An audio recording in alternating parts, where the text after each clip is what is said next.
Good morning. For those of you who don't know, my name is Maya Karen. I run a fashion blog called Classically Kept. It does feature luxury, contemporary, and how to style, and now natural hair care and hair care topics. If you are into any of those things, please consider subscribing to my channel. Click the notification bell. That way you will never miss a video. So today we are going to get right into it. I have 11 tips for you on how to find the perfect tailor.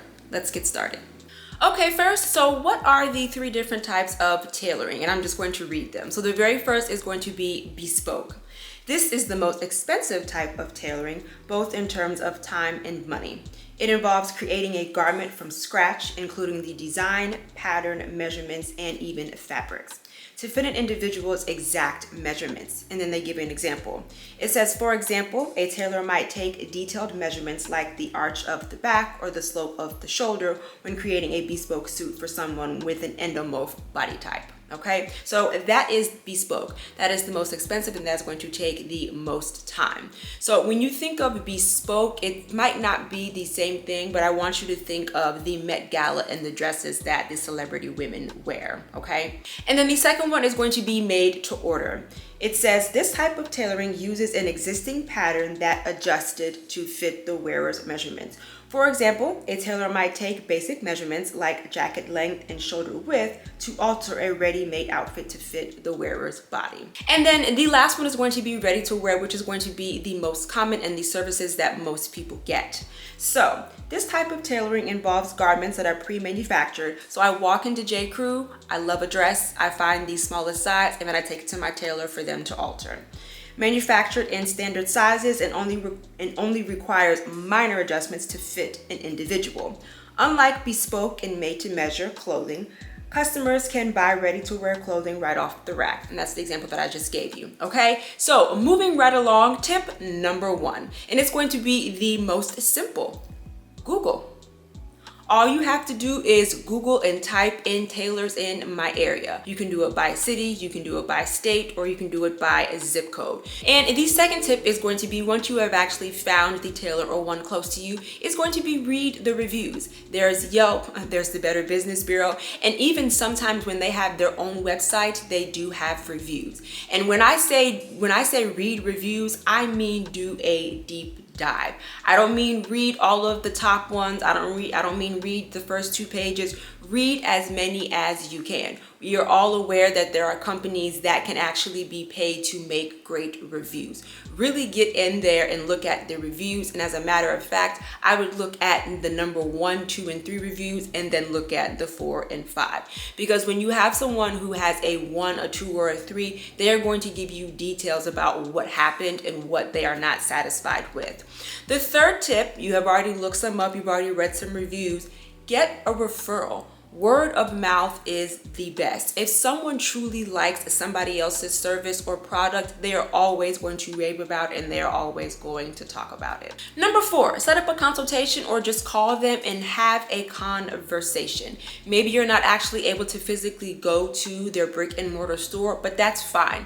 Ask them to carve out about 10 to 15 minutes of their time and just have a conversation. Although I will tell you, I would rather you do this in person because you can get an idea of the atmosphere. Number 5, once you have actually set up the consultation, y'all need to have a conversation. And this is why whenever I talk about tailoring videos, it is going to be very important. Communication, have a conversation, and build a rapport. And I will explain why later on in the video, but you have to communicate. You have to communicate what it is that you want. You have to be able to tell them what you're looking for. You have to be able to tell them what you want. Tip number 6, while you guys are having a conversation and while you are building that relationship or that rapport, ask to see some previous work.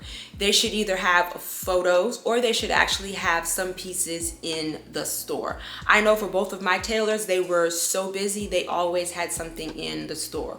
Whether it was a special occasion, whether it was prom, they always had something in the store. And as a matter of fact, for both of my tailors, they always had something on display because they both did made to order. Not necessarily bespoke, but they both did made to order. They should have some type of reference for you. That way you'll be able to gauge and they'll be able to explain to you what they can and cannot do. Number 7, now it's time for you to make a decision. You've read the reviews, you've looked them up, you've called, you've done a consultation. Now you need to decide whether or not you are or you are not going to use them. If you're not going to use them, start back at step 1. If you are going to use them, set up a time, let them know when you're coming. And if you are someone who likes to be very proactive, you may actually have the piece in the car. Bring it in, and now you can actually start with the tailoring services. If not, go home and get the piece, bring it back so we can go ahead and get started with the tailoring. Tip number 8, now it is time for the actual tailoring services. One pro tip that I will give you is that whatever it is you are tailoring, especially if it is a pair of pants or if it is a long skirt or a dress, it doesn't matter. Make sure you actually bring the shoes that you are going to wear with the garment, whether it be flats or whether it be heels. For my prom, for both of my prom, I bought the exact heels that I was going to wear because I'm short and they did have to hem. And then also the same thing for my wedding, which is a different conversation. To that tailor, I brought the exact shoes. Most tailoring services or most tailors who have a brick and mortar store, they will have shoes. Some people do find that to be very unhygienic, but also heels, you do have a 3-inch heel, you do have a 4-inch heel, but for the exact fit, for the exact length, just remember to bring your own shoes. The second pro tip that I want to give you is when it comes to your first experience with a tailor, you've seen their work, but you also need to know that the work is going to look different for every piece and it's going to look different on every body or body type. Bring a piece that is not that expensive, number 1. Number 2, bring a piece that you think is okay, but you want to experiment on because you don't care about. And number 3, bring a piece that if something should happen, that you are not going to be upset if it does not turn out how you want. Do not walk into Chanel and buy a suit that is too big and then bring it to a tailor that this is your first experience with them, for you to have paid thousands upon thousands of dollars for the Chanel suit and then they ruin it. So you have now gone into the dressing room, you have tried the garment on, and they're going to ask you to step out. They should have tons of mirrors, one from the front, one from the side, one from the back. They're going to ask you to stand on a podium, and this is when they're going to start to pin. And again, this is where communication is key. With this particular piece, the seamstress or the tailor should be able to tell you what they can and they cannot do. I will give you the perfect example. You guys know that I did my video with the try on with the style bungalow times the Dillard's collection. There was a top that I bought. She was able to alter the skirt. You guys have seen that. I will link all of my tailoring videos down below. But the particular top, I loved the top and I loved the way it fit, but my issue was the fact of the zipper. It did not go all the way up so that the side could open, making it very hard to get in and out of.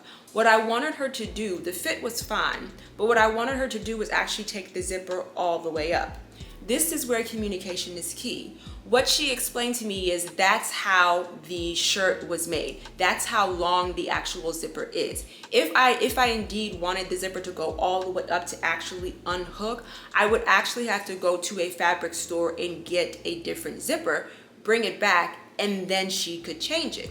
But keep in mind that will add to cost, okay? So while you are there with your request, they will also give their input as well. They look at different bodies all day, every day. But make sure the tailor tells you what you can and cannot, or what they cannot do.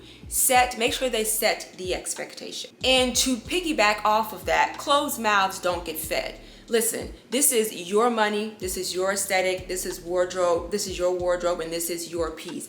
If you want something a little bit tighter, say that. If you want something a little bit looser, say that. If you want something a little bit shorter, say that. My tailor at this point knows that I want everything cinched. I want my waist cinched. Get it as tight as you can with it still being comfortable. But at this point, she doesn't even ask. I stand on the podium and the first place that she goes to is my waist.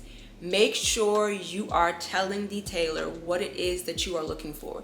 They might not necessarily always agree, but it's your look and it's your clothing. Closed mouths do not get fed. My next tip: pricing and mistakes and or alterations to the alterations. The very first one, Pricing. They should be able to tell you how much it is going to cost. Let me preface this by saying, let's say for instance you want your pants hemmed. It should be a very simple process. But let's say for instance I have a dress that has the outer part, has a shell, and has a lining, and I want the waist taken in. That is going to require more work, so it's going to cost more. I'm bringing up pricing because not only should they be able to tell you the pricing, you are going to have to make a decision. Is the actual cost of the tailoring worth the look that you're going for and worth the price? For instance, I get a lot of my clothing on sale. You guys know that I love sales. You guys know that I stock pieces. There have been situations where I have actually gotten a beautiful piece on sale and have actually paid more or close to the same amount, the sale price, for the actual alterations. At this point, you are going to have to make a decision whether or not it is worth it to have the piece altered, wear it as is, or take it back. Okay, now alterations to the alterations. I'm not going to say mistakes because, I'm not going to say mistakes. I'm going to say alterations to alterations because tailoring is an art. Everybody is different, and I will give you the perfect example. Let me move over some so I can show you. But when it comes to alterations, you should not pay for that. I had a situation with my Banana Republic lilac dress. You guys know I absolutely love this dress. It was cinched, but the way that it was cinched right here on one side was not even, right? Now, initially when I tried it on, when she pinned it, it was even. But like I said, tailoring is an art. I came home, I tried it on, I didn't like the way it fit. The next day, I went back, I tried it on for her. We both agreed it didn't look right. I took it off, gave it back to her, and she had it for me in 3 days. That's why I say it's very important for you to build a rapport with your tailor.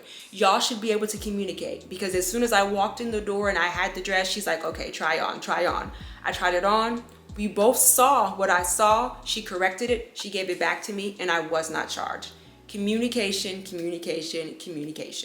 My next tip, there are different levels of tailoring. I will give you the perfect example. When it comes to my everyday tailoring, whether it be hem, whether it be making something longer, whether it be making something shorter, cinching and things like that, or replacing a zipper, I go to my local tailor. Those are very basic tailoring services, and those would fall under the ready to wear. Something more complex is going to be a wedding dress or a piece that has a lot of beading, has a lot of lace. It's very complex. It has 2 and 3 and 4 levels and layers. My wedding dress, my ceremony dress, I did not have my local tailor tailor that. I actually had the seamstress or the tailor from the actual bridal boutique do that. My wedding dress had beads on top of pearls, and I believe it had 3 or 4 layers. Also, keep in mind, when we're starting to talk about complexities and complex pieces, it's going to cost more. Not saying that someone who does ready to wear cannot do made to order or cannot do more complex tailoring, but I just want y'all to know that there are different levels, right? I just felt more comfortable with my wedding dress for someone who actually does bridal alterations day in, day out, more comfortable. Plus, it was only a one-time travel. I bought it at the boutique. It got altered at the boutique. My dress went from my mother's house to the venue, and that's it. I didn't want to have to be traveling around with the dress, okay? But I just want y'all to know that there are different complexities when it comes to tailoring. And my last tip is going to be different specialties. Knitwear. I personally have never gotten any knitwear taken in, but there is going to require certain techniques and certain machines when it comes to knitwear. We are all very aware that knitwear is delicate, okay? It's going to be the same thing as leather. Someone who does ready to wear or someone who does basic tailoring might not be well versed, I will say, or well experienced when it comes to tailoring. That comes to tailoring leather. That may require a different set of skills. And then the last one, of course, is going to be the beading, the lace, and then cocktail dresses, gala or gala dresses, and gowns. Different levels. Okay, so those are all of the tips that I have for you guys. Let me know in the comments if you have any questions, if I need to expand on anything. I've been trying to actually be able to show you guys an actual tailoring session.